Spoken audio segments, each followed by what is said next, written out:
promotor de justiça e professor de direito penal. Ao longo de sua carreira, escreveu diversas obras e participou de dezenas de simpósios e congressos. Estamos falando de André Stefan, o convidado de hoje do presidente da Assembleia Legislativa de São Paulo, deputado Fernando Capês. Vamos acompanhar mais um pouco desta trajetória. Doutor e mestre em Direito Penal pela PUC de São Paulo, André Stefan é coordenador dos cursos de pós-graduação Lato Sensu do Damásio Educacional. Ainda é professor convidado do curso de pós-graduação da PUC e do Centro Universitário Antônio Eufrásio Toledo, Presidente Prudente. Foi também o especialista convidado do 11º Congresso Mundial das Nações Unidas sobre Justiça Penal. Além de ser promotor de justiça, André Stefan é assessor do Procurador-Geral de Justiça de São Paulo e tem diversas obras publicadas, entre elas Direito Penal Esquematizado, Crimes Sexuais, Direito Penal Aplicado e Homossexualidade, Prostituição e Estupro, um estudo à luz da dignidade humana. Olá, nosso querido telespectador aqui da TV Assembleia. Temos hoje uma entrevista muito interessante. Um dos melhores promotores de justiça do estado de São Paulo. Professor de renome. Dr. André Stefan recentemente defendeu a sua tese de doutorado. E a sua obra Homossexualidade, Prostituição e Estupro faz uma análise de toda essa temática à luz do princípio da dignidade humana. Vamos conhecer temas sob o ponto de vista jurídico, como estupro, atentado violento ao pudor, que agora passa a integrar essa nova tipificação, e outras questões como o tráfico de pessoas para fins sexuais. Doutor André, em primeiro lugar, uma honra poder aqui o senhor partilhar os seus conhecimentos e todo o seu estudo com o nosso telespectador aqui da TV Assembleia. A honra é minha e eu quero registrar, em primeiro lugar, o agradecimento pelo convite de poder participar desse programa tão importante aqui da TV Assembleia. Também destaco o fato de que muito me envaidece estar aqui com o meu professor de Direito Penal, Dr. Fernando Capês. Eu sempre faço questão de fazer esse registro. Não é? Apesar da nossa idade... São coisas que decorrem da antiguidade, né? É verdade. Da idade. Mas, de qualquer maneira, eu posso dizer que muito da minha trajetória, se hoje, enfim, conseguir adquirir algum reconhecimento, se deve a pessoas que me inspiraram ao longo da minha formação. E eu gostaria de reconhecer publicamente que, sem dúvida, como professor, o Dr. Fernando Capês, sem dúvida, foi uma dessas fontes inspiradoras. Puxa vida. Muito obrigado, fico orgulhoso disso. Um jurista como Vossa Excelência dá um testemunho disso. Doutor André, o Código Penal sempre classificou os crimes de estupro e outros crimes de violência sexual como crimes contra os bons costumes. Então, no título, acho que 6 do Código Penal, crimes contra os costumes. Em 2009, o Código Penal alterou e passou a chamar esse de crimes contra a dignidade sexual. Por que dessa alteração e o que a Constituição influenciou nisso? Essa foi uma importantíssima modificação que houve na nossa legislação. De fato, desde 1940, todo esse conjunto de crimes de natureza sexual eram agrupados sob a denominação de crimes contra os costumes. Porque o que se pensava era que a proteção jurídica visava a garantir o respeito ou assegurar a prática de uma relação sexual, de um contato sexual, segundo aquilo que se entendia como aceitável pelos costumes da sociedade. Com a Constituição Federal de 88, que consagrou o princípio da dignidade da pessoa humana como fundamento da República Federativa do Brasil, desde logo isso já começou a influenciar, como que provocando uma releitura desses delitos.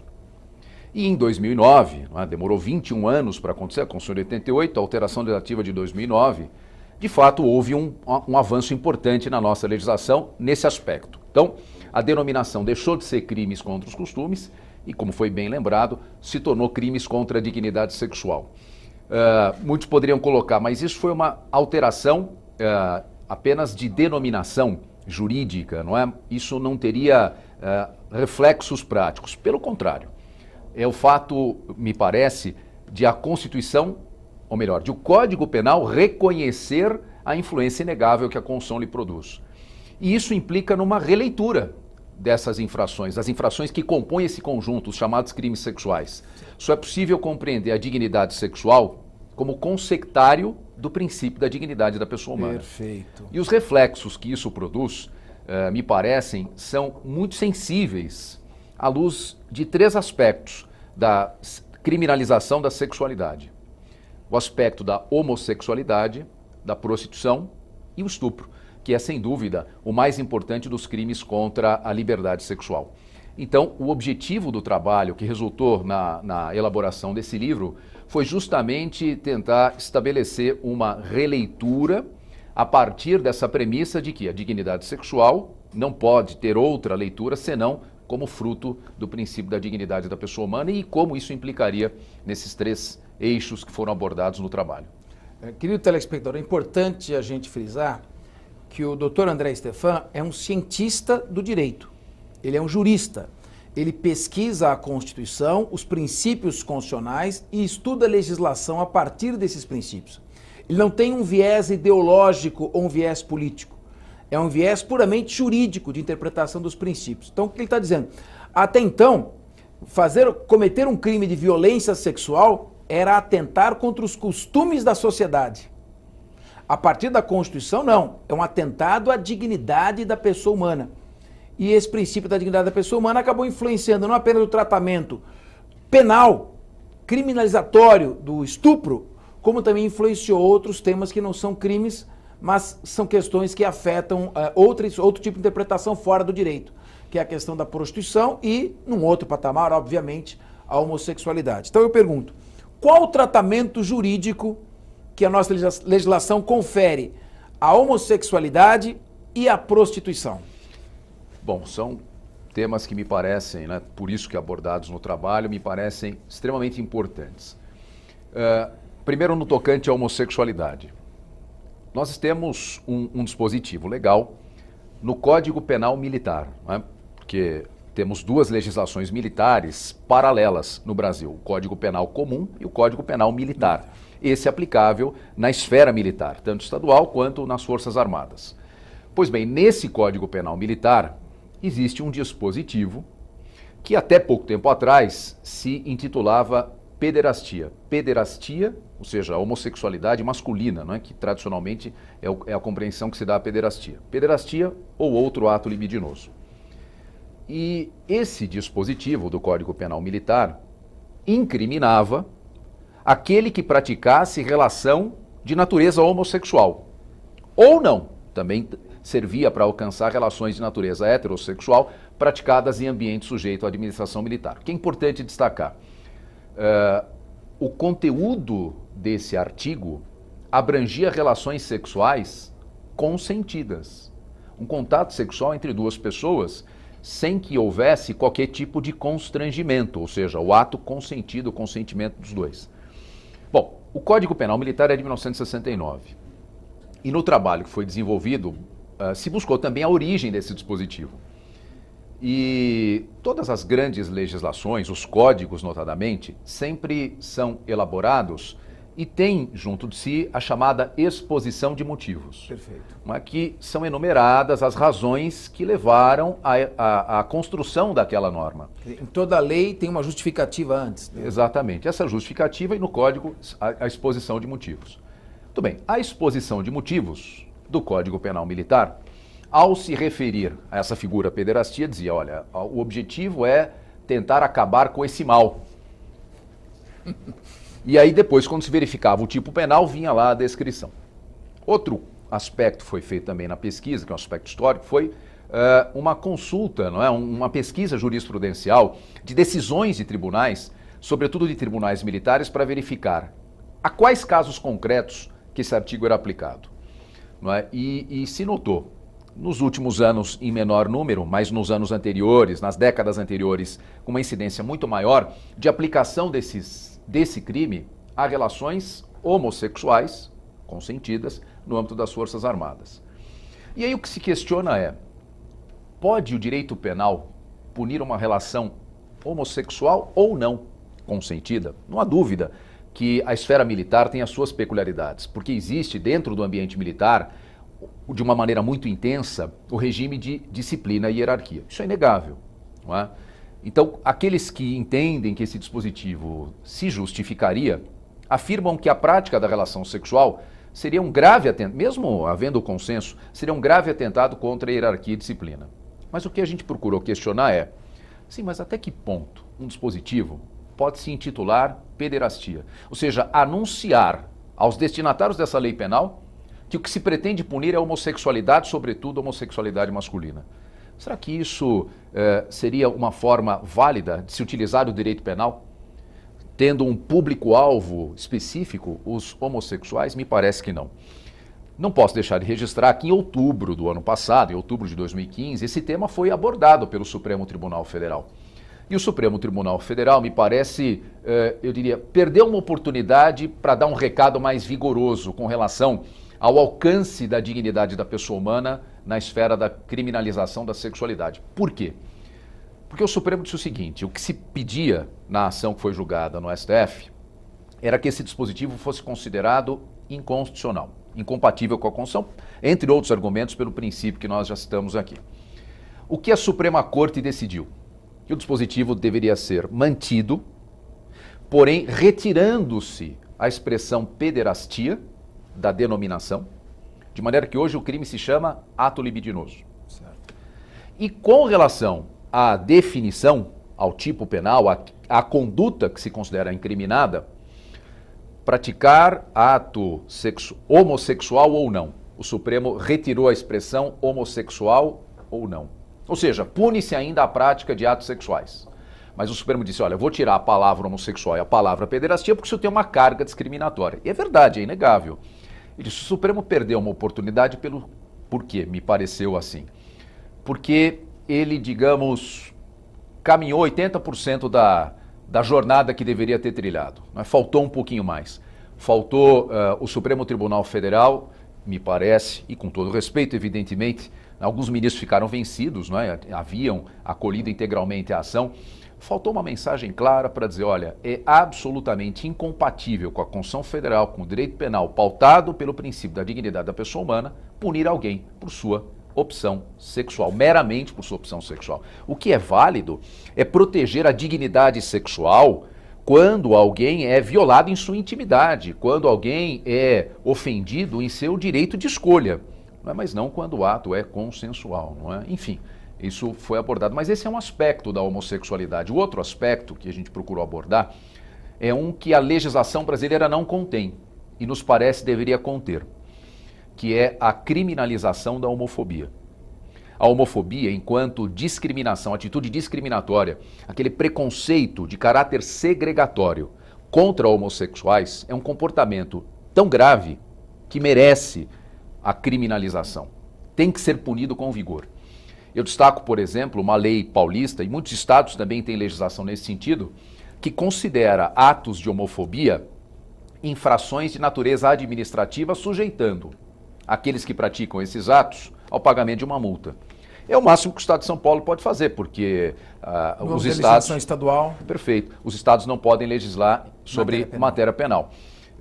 O que falta, me parece, é uma atitude do Congresso Nacional, de criminalizar expressamente a homofobia. E eu sustento, inclusive, que já se poderia, em tese, utilizar uma legislação que nós temos, né, numa interpretação de racismo ampla, que o Supremo já ventilou, não é, num caso importante. Eu acho que a gente poderia até utilizar essa legislação para justamente punir esses atos de homofobia, mas não homofobia, o que eu chamo de homofobia interna. O sujeito tem a aversão aos homossexuais, mas guarda isso para si. O direito penal não se imiscui nessa situação. O direito penal não vai punir o indivíduo pela sua opinião, pelo seu pensamento. Mas quando isso se exterioriza, o que eu chamo de homofobia social, não é? Em atos concretos de segregação a homossexuais, esse é o comportamento que merece a atenção do direito penal. Enquanto o indivíduo mantém aquilo como uma opinião individual, o direito penal não se intromete nesse aspecto. Então, esse é o viés que a gente procura sustentar com relação ao tema da homossexualidade. Na lei do racismo por discriminação, faltaria uma por orientação sexual, talvez, ou um aprimoramento da legislação? Se essa legislação... Perfeito, o caminho seria esse, né? Então, tanto na lei do racismo, para tornar esse ato expressamente um ato criminoso, quanto no Código Penal, no crime de injúria, para deixar claro que a injúria, chamada injúria racial, né? Injúria é a ofensa a alguém, ofender a honra subjetiva de alguém, ofender a imagem de alguém. Então, para deixar claro que o ataque à ofensa que envolva questões ligadas à homossexualidade é um crime que deve ser qualificado e tão grave quanto a chamada injúria racial. Não é? Mas a tese que a gente procura sustentar é justamente nesse caminho, não é? Que já teríamos aí uma linha a seguir, mas sem dúvida o melhor é que a legislação seja alterada justamente nesses termos para colocar ali a discriminação por orientação sexual como um ato de racismo e como uma injúria com pena maior. Muito bem, nós temos aqui uma grande audiência também de pessoas não formadas em direito. Então o que nós estamos falando aqui, e você com aquela clareza do professor, né? A didática do professor, e não apenas do professor, né? O senhor é um notável professor de curso preparatório. O senhor tem ali uma aula de 50 minutos que transmitir as informações e todo mundo entender, e não dá muito tempo de pergunta. Então a gente está fazendo um apanhado de que a partir da nova Constituição, os crimes de violência sexual são crimes que afetam o princípio da dignidade humana. E não mais como era até então os costumes da sociedade. Perfeito. E a legislação penal militar criminaliza o ato de homossexualismo entre militares, chamado de pederastia, dizendo que o princípio ali, que o bem jurídico tutelado não é a dignidade sexual, mas a disciplina militar. O senhor acha que isso pode caracterizar, penalizar um ato de indisciplina com um crime, quando existe ação consentida entre duas pessoas maiores e capazes? Abordar um pouco mais esse aspecto. Vamos lá. Bom, o que me parece é o seguinte, de um lado, não há como se negar que, no âmbito da legislação militar, há características, que é o regime de intensa hierarquia e disciplina, que justificam que se criminalize atos de insubordinação, atos de grave indisciplina. Isso é correto, me parece, no âmbito militar. O problema é quando se cria um dispositivo que cita expressamente a punição de alguém por sua opção sexual. Embora isso não esteja expresso, ou não estivesse expresso no texto legal, esse dispositivo, pela pesquisa que fizemos, né, durante muitas décadas foi utilizado para isso. E eu volto a citar aquilo que está na exposição de motivos do Código Penal Militar, ou seja, um artigo criado para punir esse mal tão grave que por vezes assola as Forças Armadas, se referindo claramente à homossexualidade masculina, ou seja, um combate direto a ela. Isso aqui, me parece, não pode acontecer, não é? Agora, nesse crime, por exemplo, de pederastia, se dois militares fora do serviço fossem a um motel praticar atos sexuais consentidos, eles estariam praticando crime? Não, porque o fato não ocorreria em ambiente sujeito à administração militar. Então tutela ali a ordem militar interna. Exatamente, mas o que eu pondero é se realmente o objetivo é proteger hierarquia e disciplina, então que se modifique o dispositivo legal para que isso fique claro, não é? Para que não se possa, digamos, mal utilizar o dispositivo. Porque a gente sabe que se uma lei não for muito bem elaborada, ela pode ser utilizada para o bem ou para o mal. Sim. Não é? Então é necessário que esse dispositivo contenha uma redação clara para que essa má utilização, essa utilização por vezes de caráter preconceituoso, não ocorra. Perfeito. Muito bem, vamos então dentro do âmbito não só da homossexualidade, mas também da heterossexualidade, abordar a questão de práticas libidinosas consentidas, mas que tangenciam alguns tipos penais. Por exemplo, ações sadomasoquistas de satisfação sexual e uso de apetrechos. Como é que se classifica isso? Como é que o direito penal enfoca e como ele deveria enfocar? Bom, No tocante a esse aspecto, né, acho que um dos vetores que também tem que ser levado em consideração, mas as diretrizes, ao lado da dignidade humana, e é isso que tem que se proteger, dignidade sexual é dignidade humana em matéria de sexualidade. Ao lado disso, sobretudo em matéria de sexualidade, é necessário que se preserve a intimidade das pessoas. Mas por intimidade não quer dizer que entre quatro paredes tudo seja lícito, né? Já que se abordou aí a questão da prática de condutas sadomasoquistas. Há um limite, né, entre aquilo que na esfera da intimidade é permitido e aquilo que é proibido. E esse limite é pautado por qual dispositivo legal. Nós temos no Código o artigo 129 que criminaliza a lesão corporal.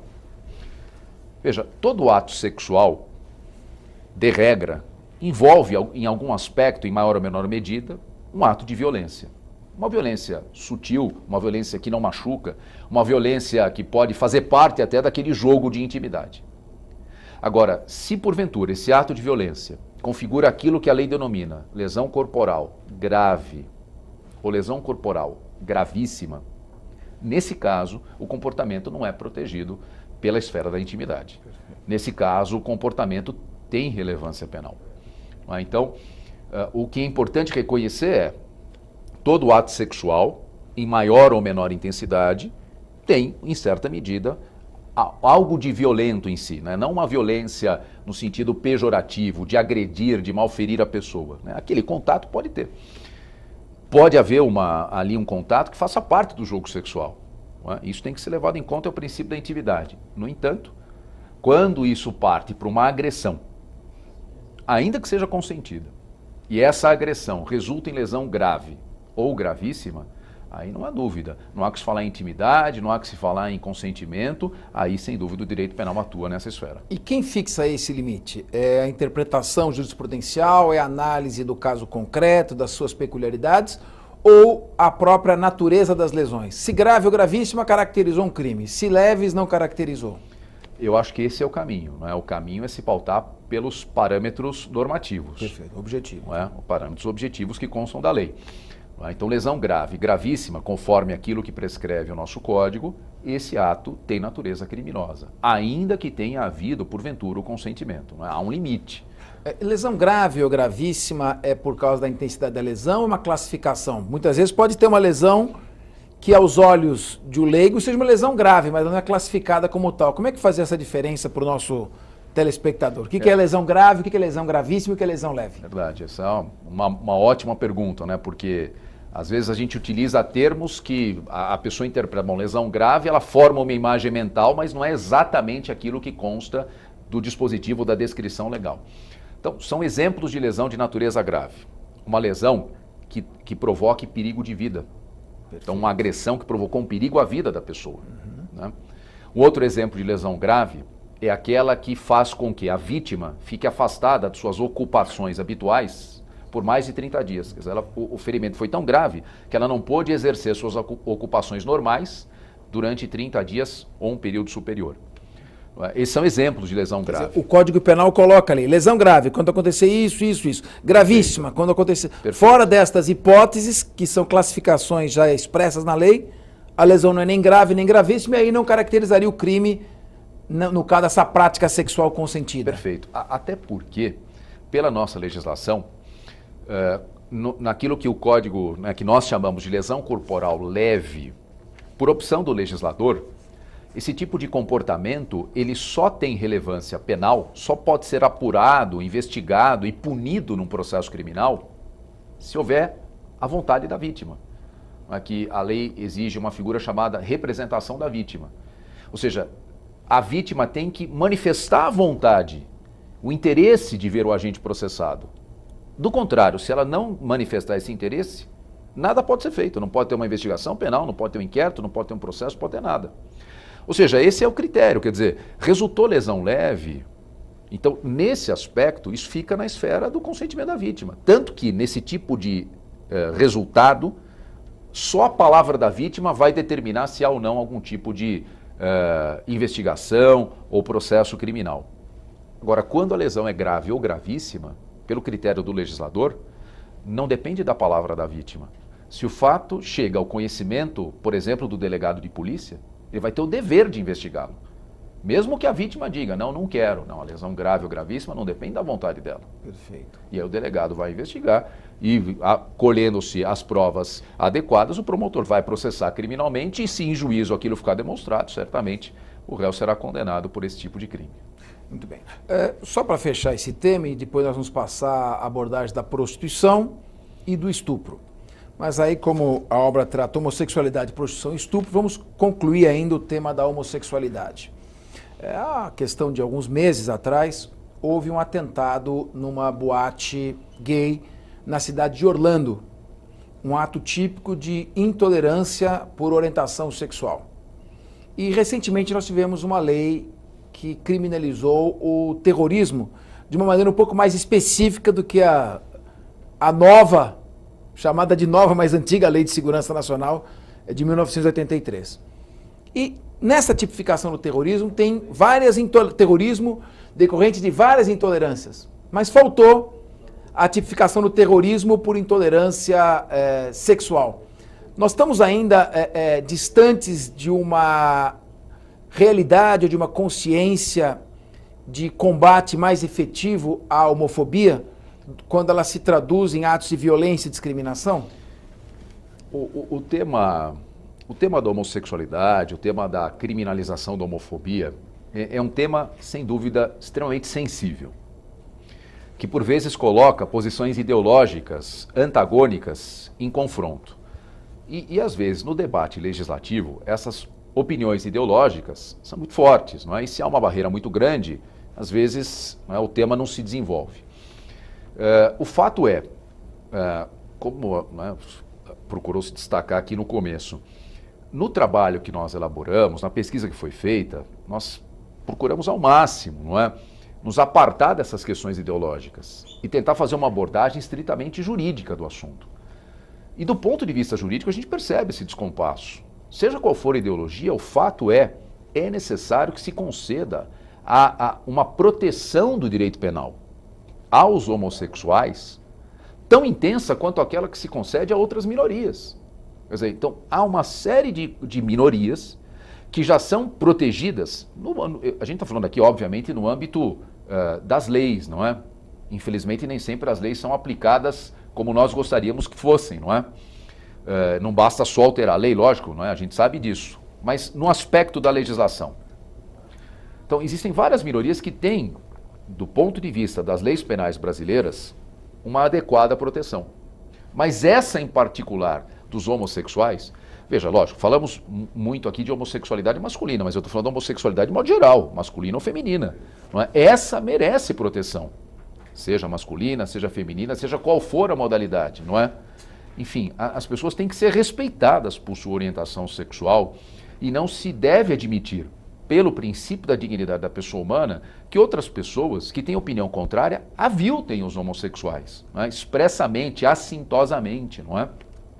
Aquele ato que ocorreu nos Estados Unidos é um ato terrível, né? E é, sem dúvida, uma das expressões mais tristes, brutais de homofobia, não é? Aliás, também uma das pesquisas que nós desenvolvemos no trabalho foi justamente uma análise das causas psicológicas que podem gerar uma postura homofóbica, não é? Por parte do indivíduo. Mas sempre deixando claro, não é? Em matéria, a gente não falou de psicologia, né? O objetivo central não era a psicologia, o objetivo central era a análise jurídica, o direito penal. Uhum. E o direito penal não vai entrar na esfera daquilo que a pessoa tem como opinião pessoal. Pode ser um problema da psicologia. Mas o fato não é, quando essa homofobia, aquele caso de Orlando foi muito, muito grave, né? Quando essa homofobia se extravasa em qualquer tipo de agressão, naquele caso, um ato absurdo, não é? Sem dúvida, isso tem que ser punido. Lógico, no Brasil seria punido, mas seria punido como um homicídio, não é? Não haveria uma tipificação específica. Muito bem. O senhor trata aqui no seu livro, na página 42, o senhor fala de postulados, que seriam normas de segundo grau ou metanormas. Queria que o senhor desse uma explicação disso para o nosso, e como é que isso foi ao encontro do seu trabalho. Bom, quando a gente busca fazer um trabalho de doutoramento, né, a gente tem que procurar, em primeiro lugar, como construindo o edifício, fazer um alicerce bem firme. E nos capítulos iniciais do trabalho, a gente buscou esse alicerce. Então, se a gente vai falar dos crimes sexuais à luz da dignidade humana, a gente precisa saber exatamente qual a dimensão da dignidade humana, para saber até onde a gente pode caminhar. Se a gente vai falar da influência da Constituição nas leis infraconstitucionais, a gente precisa saber exatamente qual é o poder normativo da Constituição. E um outro aspecto importante, aí entra na questão dos postulados, é como se classificam as normas jurídicas? Qual a diferença entre um princípio e uma regra? O que é mais importante, o princípio ou a regra? E na procura de fazer esse alicerce, para erguer um edifício com alguma solidez, nós encontramos, não é, esse caminho que me pareceu um caminho um pouco diferente do que por vezes se costuma trilhar, que é uma classificação eu chamo de bipartida de norma jurídica, regra, princípio, mas uma classificação tripartida, regra, princípio e postulado. O postulado é uma categoria à parte, por isso metanorma ou norma de segundo grau. O postulado ele não vai dizer o que a pessoa tem que fazer ou deixar de fazer, como uma regra ou um princípio. Mas tem a regra do Código Penal, é proibido matar. Vai dizer o que a pessoa pode fazer, nesse caso que ela não pode. É proibido matar. Se matar, pena de reclusão de 6 a 20 anos. Você tem um princípio, o princípio da legalidade. Não há crime sem lei anterior que o defina. Então ele estabelece uma diretriz. Não pode haver crime sem lei. Então, princípios e regras, eles influenciam as condutas das pessoas. O postulado seria uma categoria diferente. Por que metanorma ou norma de segundo grau?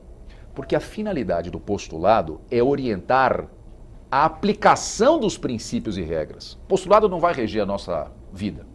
Um exemplo, o que eu chamo de postulado da proporcionalidade. Ele não vai dizer o que eu tenho que fazer ou não, como uma regra ou um princípio diz. Mas o postulado da proporcionalidade, metanorma ou norma de segundo grau, ele vai ser utilizado para revelar, para esclarecer, para elucidar como eu aplico normas que porventura estejam em conflito. É como uma expressão que eu uso, inspirado numa obra que influenciou muito esse capítulo, que é a Teoria dos Princípios de Humberto Ávila. Não é? A gente não pode confundir os pesos com a balança. Os princípios e regras são os pesos. O postulado é a balança, que vai dizer para onde o aplicador da lei deve pender. Para esse princípio, ou para aquele, para essa regra, ou para aquela. Então, o princípio e a regra é o pezinho. O postulado é a balança. Então, orienta como os princípios e regras serão aplicados. E por que eu citei particularmente o postulado da proporcionalidade? Porque, por exemplo, em matéria de estupro, me parece, nós temos uma definição, tanto no estupro, que é aquele crime que atenta contra a liberdade de escolha em matéria sexual, quanto no estupro de vulnerável, que é o crime que guarda uma similitude, mas que protege as chamadas vítimas vulneráveis.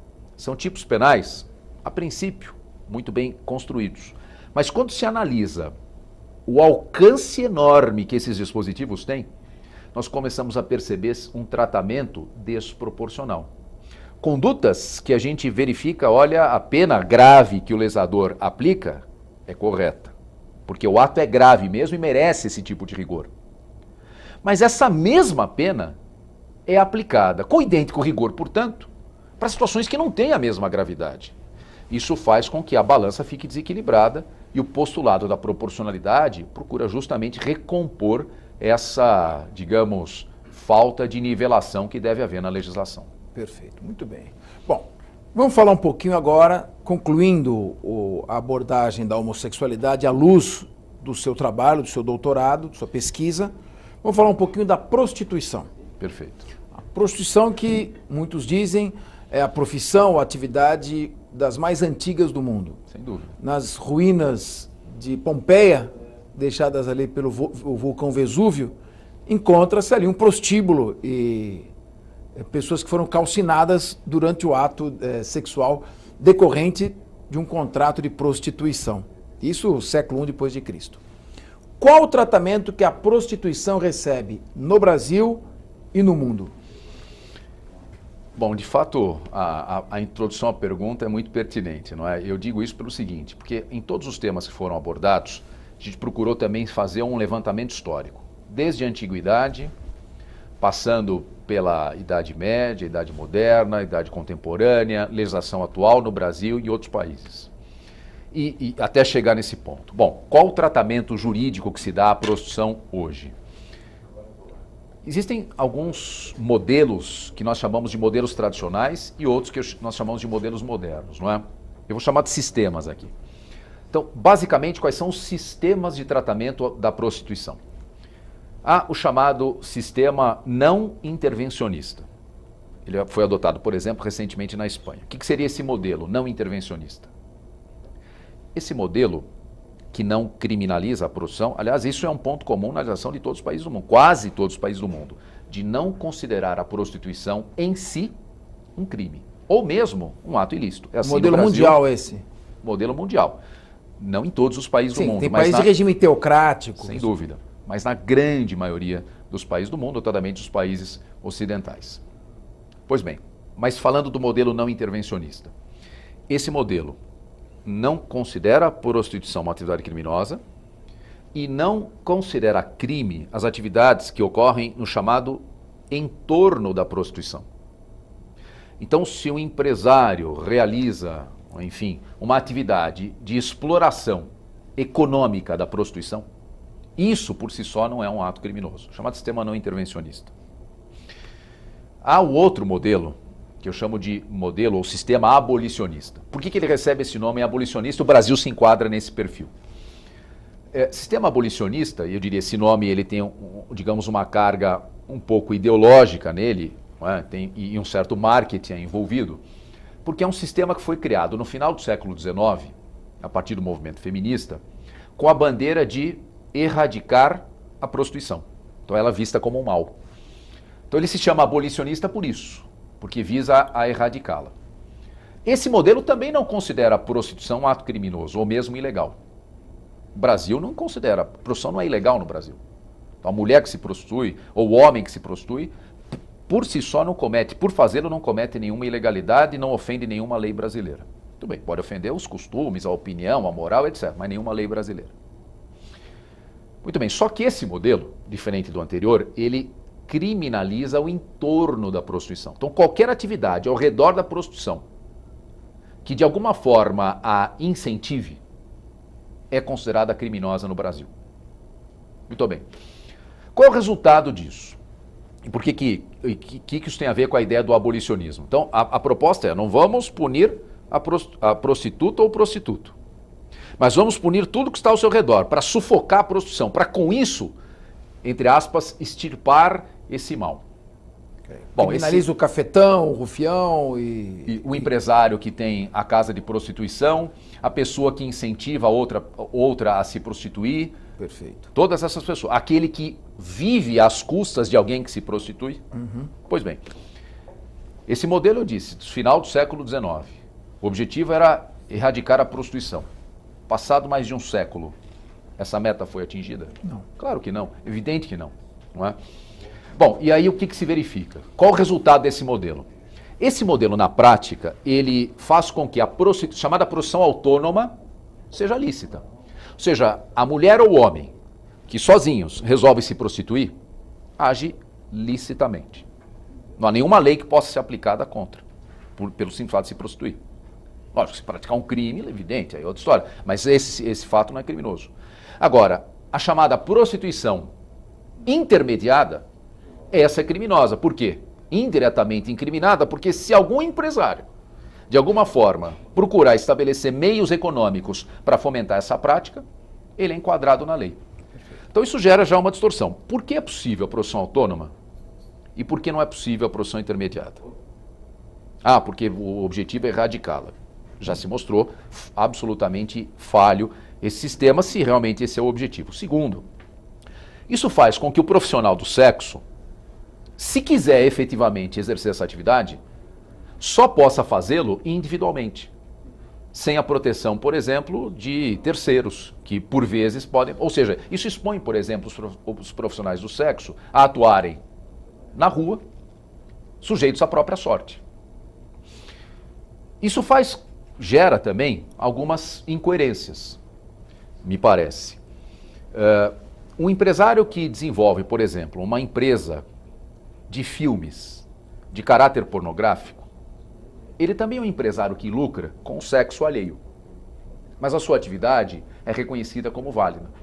Agora, aquele empresário que pretende abrir uma casa de prostituição, esse comete crime. Muito bem. Isso faz com que não existam casas de prostituição? Evidente que não.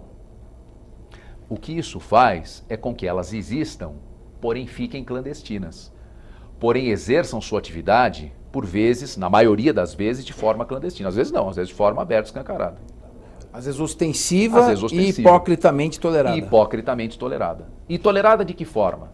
Às vezes com corrupção. Não é? E quando, e a gente tem a experiência prática dos processos criminais, né?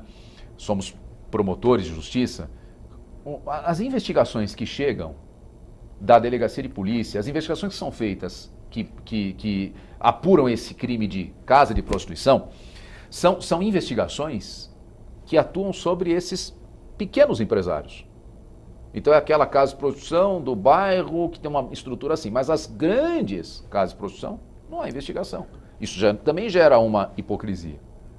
E quando houve investigações, acabaram resultando em frutíferas. As casas voltaram a funcionar normalmente. E estão funcionando até hoje normalmente. Quer dizer, então, me parece, né, há muita hipocrisia no tratamento desse assunto. Agora, qual é o viés? E só para terminar, para não me perder o raciocínio, tem ainda um terceiro modelo. A gente falou do não intervencionista, abolicionista, tem um modelo chamado proibicionista, que aí é um modelo que se pauta por um discurso feminista mais radical. Né? Tem várias nuances, né, do discurso feminista e tem uma nuance um pouco mais radical no tocante à prostituição. Esse modelo é um modelo que tem como uma das pautas centrais criminalizar a demanda, ou seja, ele também não considera a prostituição criminosa, mas comete crime quem contrata os serviços sexuais alheios. Esse modelo é adotado na Suécia e também é adotado em muitos estados norte-americanos. Então, o cliente abordou a prostituta, está enquadrado.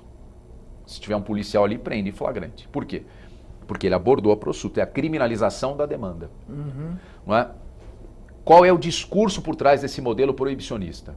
Ele entende que a prostituição é uma das formas mais latentes de violência sexual de homem contra mulher.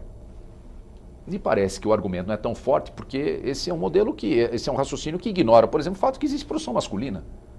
E quando a prostituição masculina ocorre, existe aí essa violência, homem contra mulher? Será que a prostituição em si é um ato de violência? Não é? Porque veja, pode haver uma relação sexual, inclusive envolvendo o profissional do sexo, que não seja consentida?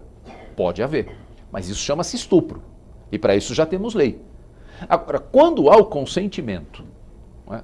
Qual a justificativa para que o comportamento seja criminalizado? Então esses são os três modelos, o Brasil está nesse modelo intermediário. Não é? O resultado desse modelo intermediário, o que me parece? Veja, nós temos inúmeras profissões no Brasil. Não é? E todas as profissões, não é? Seja qual for ela, merece um tratamento digno. Mas tem uma profissão que não merece ou que não tem, pelas leis brasileiras, absolutamente nenhum reconhecimento, que é dos profissionais do sexo. E isso, me parece, atinge a dignidade da pessoa humana. Se alguém conscientemente, livremente, decidir exercer essa atividade, por que razão trata-se essa pessoa como se fosse, em matéria jurídica, de direitos e de proteção, um subcidadão? Porque é o que acontece com os profissionais do sexo. Eles são, por vezes, tratados juridicamente como um subcidadão. Eles não têm acesso aos direitos previdenciários, aos direitos trabalhistas. Né? Quer dizer, ocorre a prostituição intermediada, as casas de prostituição? Sim. Mas se um dia um empresário resolver ficar com uma parte muito grande daquilo que o profissional arrecadou com a sua atividade, ou, enfim, não respeitar os direitos básicos desse trabalhador, obrigá-lo a uma jornada exaustiva, a quem esse trabalhador, profissional do sexo, vai recorrer? E não tem ninguém para recorrer. Então, aí vem a tal da hipocrisia. Às vezes o que acontece? Eles entram com uma ação na Justiça do Trabalho dizendo assim, não, eu era garçonete, ou eu era, sei lá, garçom. E aí colocam lá do outro lado o empresário e fica o juiz do trabalho. Às vezes o juiz do trabalho percebe que a coisa não é exatamente como está e fica aquela coisa hipócrita, tudo bem, vamos fazer um acordo e tal. Só que todo mundo ali sabe o que está acontecendo. Isso é uma coisa que me parece não tem sentido, não é? Considerar uma atividade ilícita, porém não criminosa. Então, se não é criminosa, já deveria também estudar a possibilidade de legalizá-la, ou de dar algum tratamento de proteção. Perfeito. Essa ideia de dizer assim, não, quem se prostitui, perdão, é vítima. É vítima de quem? Pode haver alguém que esteja ali vitimizadamente? Pode. Pode ter alguém ali que esteja sem o seu consentimento? Pode. Mas nessas situações a gente já tem leis que podem ser utilizadas para punir quem obriga, quem constrange. Mas também não pode haver quem, por vontade própria, opte pelo exercício dessa profissão. Não existe as chamadas prostitutas e prostitutos de luxo, os profissionais do sexo que, enfim, que lucram muito, não é? Não teve aí como isso não foi tópico aí de novela, não é? A prostituição de alto nível, etc. Quer dizer, e a outra profissão que não chega nesse patamar? Por que merece ser tratado como subcidadão? Se não é para se punir, se a atividade é legal, por que eles não têm direitos? Não é? Por que não reconhecer esses direitos mínimos? Então, a conclusão que a gente busca desenvolver: prostituição exercida livremente, consentidamente, tem que ser uma atividade laboral, uma atividade digna quanto qualquer outra. Lógico, isso toca, eu sei disso, não é? em temas ideológicos, morais, religiosos, mas o que eu procuro dizer é o seguinte: respeitadas as opiniões de todos, a sua ideologia, sua concepção moral e a sua religião, e a gente tem que respeitar. A questão é, o direito penal, como deve abordar isso? A Constituição, que cita, né, uma vez mais, a dignidade da pessoa humana como seu fundamento, permite que se utilize as leis para tratar um cidadão como outro qualquer, mas porque fez uma escolha que muitos consideram uma escolha errada, mas uma escolha que não é nem criminosa, tratá-lo de uma maneira inferior. Então no Brasil existe isso, o subcidadão e o cidadão, e quem está aqui no patamar jurídico do subcidadão? Por exemplo, os profissionais do sexo. Muito bem. Nós temos ainda que falar sobre a escravidão sexual, que é diferente de prostituição. Sem dúvida. No caso, normalmente mulheres que são aprisionadas, muitas vezes atraídas com falsas promessas de trabalhar como dançarina, como atriz, e ela é escravizada e obrigada à prática sexual. Perfeito. Muito bem. Como está o tratamento do tráfico doméstico e internacional de seres humanos para fins de exploração sexual? Lembrando ao nosso telespectador que não falamos de prostituição, mas de mulheres que são escravizadas, vítimas e compelidas fisicamente ou por ameaça à prática sexual para dar lucro à quadrilha. Perfeita essa colocação. Precisa separar exatamente os dois fenômenos. Então, um dos aspectos que eu procuro desenvolver no trabalho é aquilo que muitos chamam, por vezes, de, aspas, prostituição forçada. Não é o que eu chamo de prostituição. Prostituição é um ato realizado livremente, consentidamente, consensualmente. Prostituição forçada é crime. Pode ser crime de estupro, de constrangimento ilegal. Nesse caso, quando se trata do deslocamento de pessoas com essas falsas promessas para que cheguem no local e exerçam uma atividade e depois acabem escravizadas sexualmente. Essa é uma interessante pergunta, porque houve uma modificação recentíssima na nossa legislação. Uma lei que foi editada no dia 6 de outubro de 2016, que vai passar a valer no final do mês de novembro, não é? Essa lei define um crime chamado tráfico de pessoas.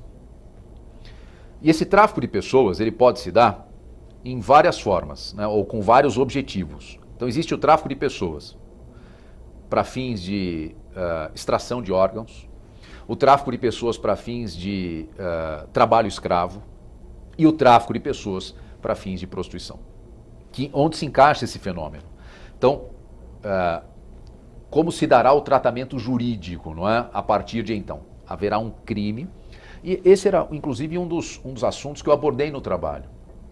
Porque a gente tinha até então no Código Penal o tráfico de pessoas para fins de prostituição, outra forma de exploração sexual, dentro dos crimes contra a dignidade sexual. Os artigos 231 e 231A do Código Penal. E eu dizia, olha, primeiro que está mal redigido, segundo que está mal colocado. Porque o que se deve punir é aquela conduta praticada com violência, com grave ameaça, com fraude, com abuso, com engano. Isso atenta contra qual valor? Contra a liberdade da pessoa. Então eu já sustentei no trabalho, isso tem que sair do setor dos crimes sexuais e ser colocado dentre os crimes contra a liberdade individual. Isso foi feito agora pela nossa legislação, que revogou esses 2 artigos, mas manteve a conduta com seu caráter criminoso, só que lá no setor dos crimes contra a liberdade individual.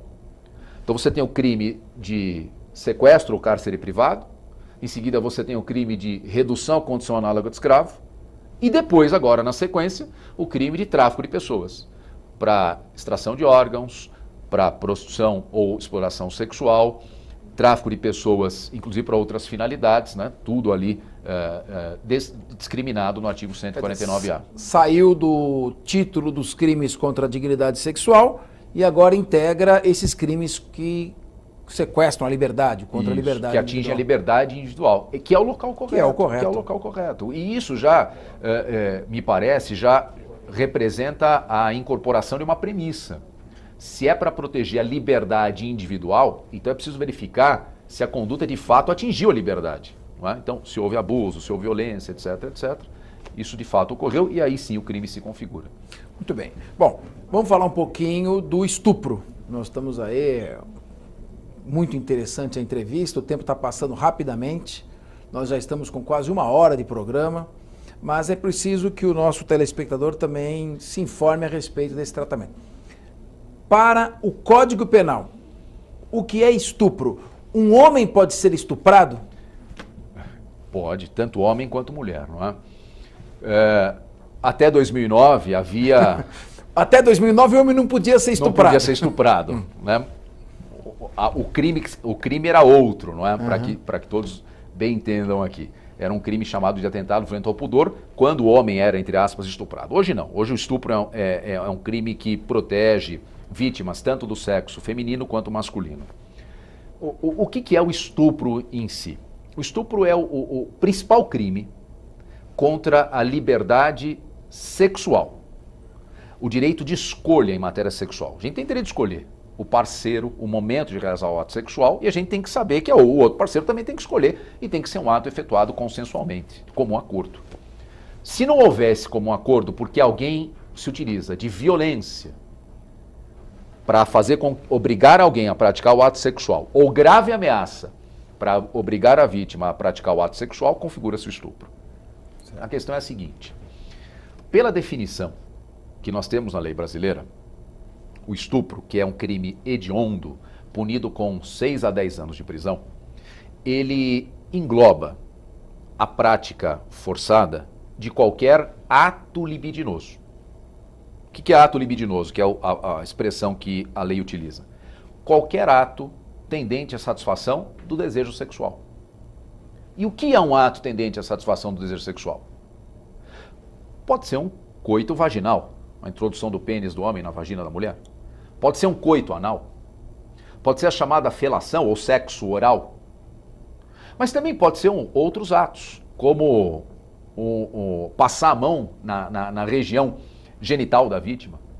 Pode ser um beijo lascivo. Né? Nós temos várias decisões e juristas que dizem, olha, beijo lascivo, um beijo na boca, ardente, de língua, etc. Isso é ato libidinoso. Quer dizer, então, deixa eu ver se o telespectador está compreendendo bem. O clássico estupro, que a gente tem aquela imagem de arrastar a vítima para um matagal, mediante violência ou uma ameaça muito grave e possuí-la sexualmente, praticar um coito anal ou uma relação sexual normal, é estupro do mesmo jeito que arrancar um beijo à força lascivo de uma vítima? É assim que a nossa legislação classifica? Pois é, exatamente isso. Então eu fico imaginando assim, lógico que o ato é grave, não é? Mas, veja, uma pessoa está andando na rua, vem um agressor e do nada tenta roubar um beijo, a vítima resiste, fala não. Falou não, tem que respeitar. Bom, mas ele mesmo assim insiste e dá um beijo de língua nessa pessoa. Houve um estupro. Isso é crime? É e tem que ser. Mas o que eu questiono no trabalho, dentro dessa ideia de proporcionalidade, esse comportamento é tão grave quanto aquele em que a vítima, por exemplo, foi obrigada a praticar o coito anal. Não é? E às vezes, mas eu acho que é grave, o mesmo beijo na boca é grave, etc. É grave, mas tão grave quanto? Porque um dos postulados fundamentais é que o direito penal saiba punir de maneira mais grave os fatos mais graves. Então a punição tem que ser mais rigorosa, quão mais grave seja a conduta. Então parece que o Código coloca na balança, igualando situações que não têm a mesma ambos equivalência. São estupro, então ambos são crimes hediondos. Ambos são estupro, ambos são crimes E hediondos. ambos os infratores chegam numa cela com alcunha de estupradores perante os outros presos, que nós sabemos que existe um enorme risco para presos que chegam com esse tipo de classificação. Sem dúvida, sem dúvida. Ambos têm o mesmo tratamento legislativo. Não é? E na pesquisa que nós fizemos, verificamos o seguinte, não é? Analisamos a legislação de vários países, né? Mais de 30 países, todos da América Latina, todos os países lusófonos, né? Todos aqueles que têm, de certa forma, uma tradição jurídico-cultural como a nossa, não é? Que vem do direito europeu continental, Portugal, Espanha, França, Alemanha. Em todos eles notava-se um mesmo padrão, qual seja, quando se descrevia, eles usam outro nome, a gente usa estupro, mas o equivalente ao estupro nessas leis, se estabelece uma descrição que contempla os atos mais graves, sobretudo conjunção vaginal, anal e o sexo oral. E para esses uma pena bem rigorosa. E uma pena menor, quando o ato se resume, quando o estupro se resume, ou o comportamento sexual se resume, a atos libidinosos de menor intensidade. Então é preciso que se estabeleça essa ponderação. Não é? É grave? É. Tem que ser punido? Tem. Mas é possível igualar um beijo na língua forçado com uma conjunção anal? Eu sempre, quando a gente está dando aula, eu sempre pergunto, né? Bom, se algum aluno tiver alguma dúvida, então faça o seguinte raciocínio hipotético. Se você pudesse escolher em tese, lógico, uma situação totalmente irreal, mas se você pudesse escolher, não, você vai ser estuprado. O que você prefere? Na língua ou coito anal? A resposta eu tenho certeza, né? Quem responda com o mínimo de seriedade vai responder a mesma coisa. Mas o que isso demonstra? Se a gente parar para pensar bem, é muito mais grave aquilo que todos nós sabemos. E a legislação tem que dar um tratamento diferenciado a esse tipo de comportamento. Agora, enquanto a legislação não dá esse tratamento diferenciado, nós temos uma contravenção, que aí vai para o outro extremo. Exatamente. E não é nada, que é a importunação ofensiva ao pudor. Exatamente. Como os juízes têm feito? No caso de não querer enquadrar como estupro, aí vai para o outro extremo e não pune nada, colocando como contravenção? Perfeito, é exato. Esse também é um ponto que a gente coloca no trabalho. Quer dizer, a legislação brasileira, ela está deficitária. Então, o juiz ele não quer utilizar o estupro porque falou, não, aqui é muito grave, é uma coisa absurda considerar hediondo esse comportamento. O juiz tem esse pensamento. Então, eu vou ter que usar outra coisa, que também não pode passar em branco. Ele vai usar o quê? Aí, o que muitos juízes fazem é usar uma contravenção penal. Mas aí a desproporção se inverte. Aí vai para a impunidade. Exatamente, aí vai para a impunidade. Aí fica uma coisa absurdamente branda, não é? Então, desproporcional para o outro lado, né? De Agora, gerar aqui uma impunidade. Rapidamente, nós ainda não conseguimos abordar estupro de vulnerável. O que é isso que está na legislação? O estupro de vulnerável é outro crime hediondo. Mas é importante destacar, diferente do estupro, vamos dizer, estupro clássico, o chamado estupro de vulnerável, ele é um comportamento punido, pena inclusive maior. O estupro é 6 a 10 anos de prisão e o estupro de vulnerável 8 a 15 anos. Mas que protege as vítimas vulneráveis. Portanto, é um crime que se configura mesmo quando o contato sexual é consentido. Bom, a maneira como o legislador definiu o estupro de vulnerável faz com que nós consigamos inserir, enquadrar nesse artigo comportamentos que são tão graves que às vezes nos fazem parecer que aquela pena é pequena. Que quem praticou aquele fato mereceria um rigor muito maior. Não é? Enfim, com a licença aí do seu espectador, mas não é só para dar um exemplo, você imagina um adulto que pratica um ato sexual com uma criança de pequena idade. Isso é um ato terrível. Esse é um caso que faz pensar, puxa, 8 a 15 anos talvez seja até pouco. Mas o problema é Também se enquadra nesse artigo o ato de um rapaz de 18 anos, que porventura namora uma moça de 13 e que um dia resolve praticar um ato libidinoso que não é nem um ato libidinoso que configura relação sexual.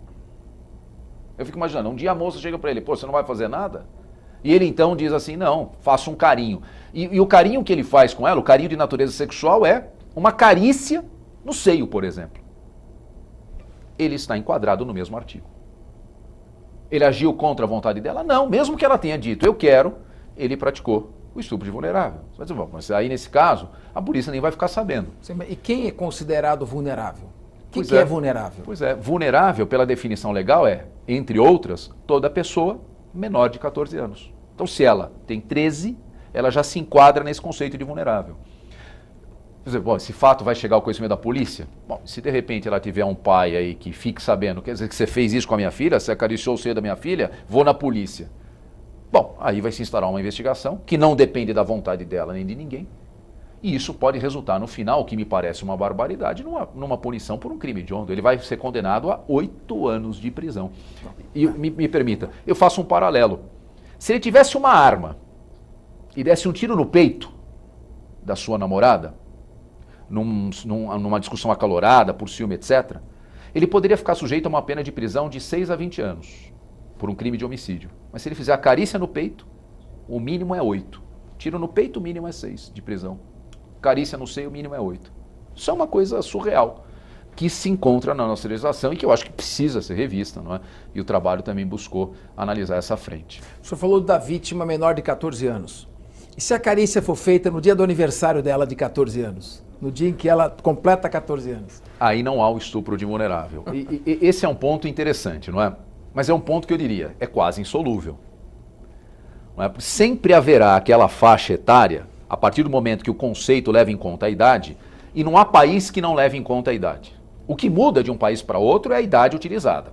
Na Argentina, 13 anos. No Brasil, 14. Portugal, 14 também. Na Espanha, 13. Enfim, nos Estados Unidos, conforme o estado norte-americano, essa idade varia. Mas, seja como for, não há como fugir desse critério. E ainda que se discuta, não, 13 é pouco, vamos reduzir, vamos aumentar, o fato é, essa injustiça sempre vai ocorrer. Essa distorção, eu diria, né? Quer dizer, no dia anterior é um crime gravíssimo, mas no dia seguinte, no exemplo da lei brasileira, no dia em que a vítima completa 14 anos, não há crime algum. Quer dizer, se ele fizer aquela carícia no seio, na véspera do aniversário, ele está sujeito a uma pena mínima de 8 anos. Se ele fizer no dia seguinte, esperar o parabéns, ele não pratica crime nenhum. Essa é uma distorção que também decorre da nossa lei. Bom, como nós estamos percebendo, muitas falhas na nossa legislação, como se a gente soubesse como as leis e as salsichas são feitas, como é que é? Não obedeceríamos as primeiras e não comeríamos as segundas. Mas o seu trabalho, então, já fechando como uma última pergunta, talvez a gente precise de um outro programa para nós continuarmos abordando esse tema, afinal de contas, é um trabalho de peso, de fôlego, uma tese de doutorado. O senhor não está aqui simplesmente jogando opiniões ao vento, está trazendo fruto de uma pesquisa e uma pesquisa jurídica profunda. Diante dessas distorções, principalmente no caso do estupro, também no caso de uma pessoa que explora ou atua em sintonia numa atividade de prostituição, mas o autor principal não comete crime, e ele que é partícipe comete crime.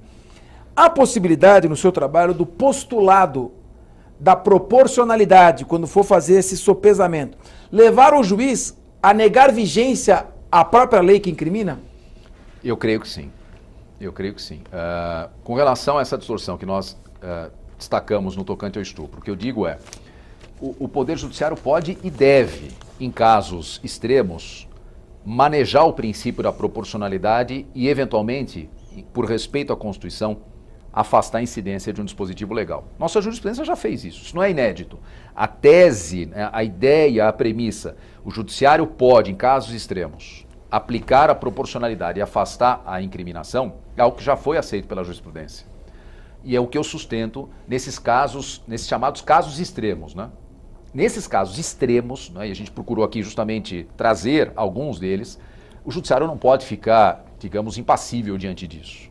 Não é? Que eu acho que seria uma violência jurídica não é, aplicar uma pena mínima de 8 anos, naquele exemplo que eu citei, de uma carícia no seio da namorada efetuada consensualmente pelo rapaz que tem 18 anos, não é?